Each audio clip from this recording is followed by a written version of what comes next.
Produced by DDS. Duterte. Dope song na nasa ang pagkotohanan. Hindi ba kayo natatakot sa pinagagawa niyo? Alagad ng simbahan pa naman kayong ituring. Ang pulpitong dapat ay sa Diyos nakalaan.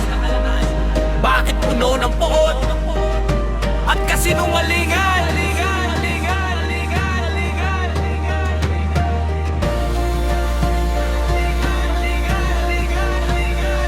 Nakasuot ng abito, may hawak bibligya, pero ang sermon nyo, puro na politika. Mga pastor at madre, bakit kayo nagmamadali? Impi Axman kay VP Sara, pilit yung kinipili. Taliwas sa katotohanan ng inyong pahayag. Santuwaryo ng lahat, ginawa nyong bulag. Kakamay sa pula, sa pinklawan ay kapit. Turo ng Panginoon, sa inyo'y nawawala na ang lapit. Tingnan mo ang baluktot na hustisyang inyong dala. Pusyar at user sa kanto, ginagawa nyo pang bida. Itinuring na santo, ginawan pa ng museum. Habang ang mga adik sa pwesto ay nilalagom. Tinan nyo ang drama ng mga testigo kuno.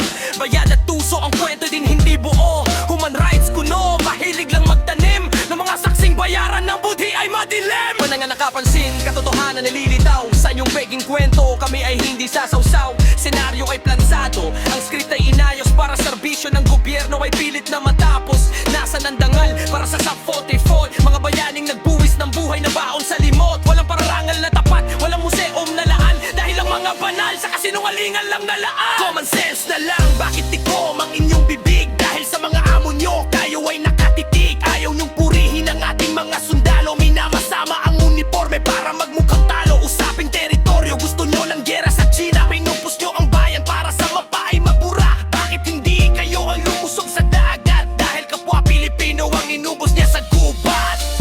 Ararangan na dapat ay bukal ng dunong. Bakit kabataan sa bundok nyo isinusulong? Labis ang dapat hawak, bakit naging armas? Tinuturuan nyong lumaban at sa kapwa ay lumabas. Walang laban kayo, gising na Pilipino. Simbahan ay pinasok ng mga traitor sa bayan mo. Unahin ang pansarili, habang ang bayan ay biktima.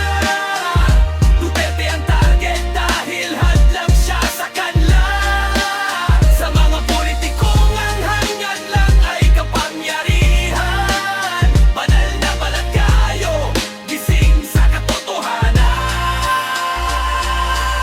Kidding aside, no, it's a national tragedy. Ang mga tinatawag nating banal wala na sa strategy. Ang tunay na bayani nilalangaw sa gilid, habang ang mga kriminal sa muso nyo ay bilibid. Hoy Pilipino, gising ka, huwag magpaloko sa eko. Iyang pula, huwag magpaloko sa makakaliwang gubo. Gising na, gising na, banal na balat kayo, gising na Pilipino.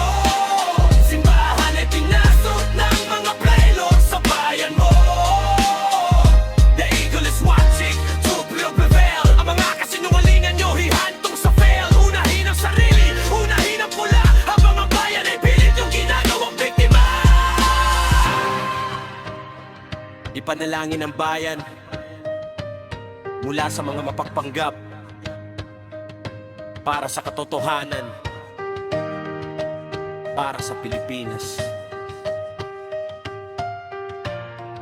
Huwag magpaloko, gising na Pilipino.